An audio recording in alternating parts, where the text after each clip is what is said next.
Care has the power to bring kindness where it's needed. It brings out the best in every one of us. It doesn't just see people. It takes time to understand them. It puts the needs of others ahead of its own. And when you start with care, you end up with a very different kind of bank. Truist. Truist Bank, member FDIC. You're listening to SBS News.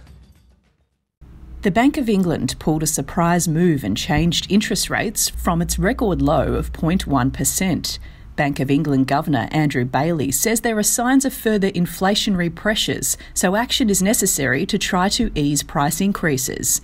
And he says the effects of the Omicron variant of COVID-19 are already visible. We're already seeing it in some of the what we call the faster indicators: mobility, footfall in retail outlets, restaurant bookings, and so on.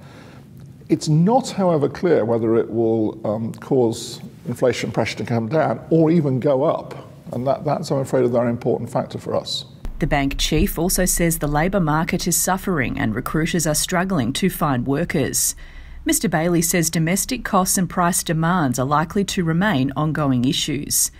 Economics lecturer Isaac Gross from Monash University says the Bank of England's decision won't change too much for Australia. While high inflation usually does lead to higher interest rates, because inflation is relatively modest in Australia, I wouldn't expect interest rates to be increasing anytime soon in Australia because of that difference in the inflation rate. But he says the US Federal Reserve's plans to increase interest rates will have implications here. And so that will affect the Australian economy, principally by pushing down the value of the Australian dollar, which means that our exports will get a bit of a boost from the cheaper Australian dollar, and our imports, or the cost, the amount it takes to buy imports from overseas, will rise over next year.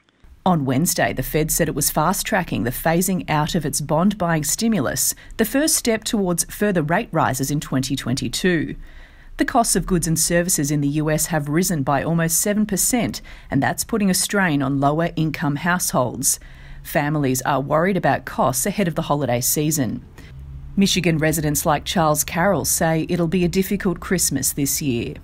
It's kind of like a slap in the face of those families that don't make as much money, who are caught in the pandemic and can't even bring in more money to be able to sustain a lifestyle that prices are constantly raising up on.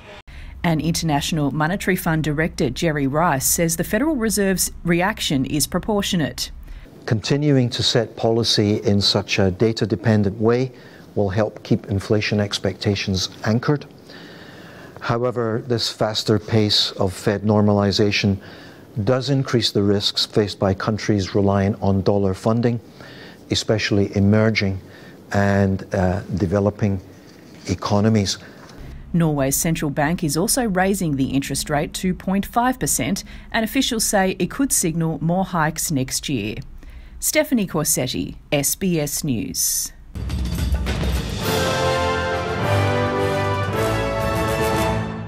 You may be into punk rock, soft rock, or classic rock, R&B, hip-hop, or house, country, techno, or techno-country.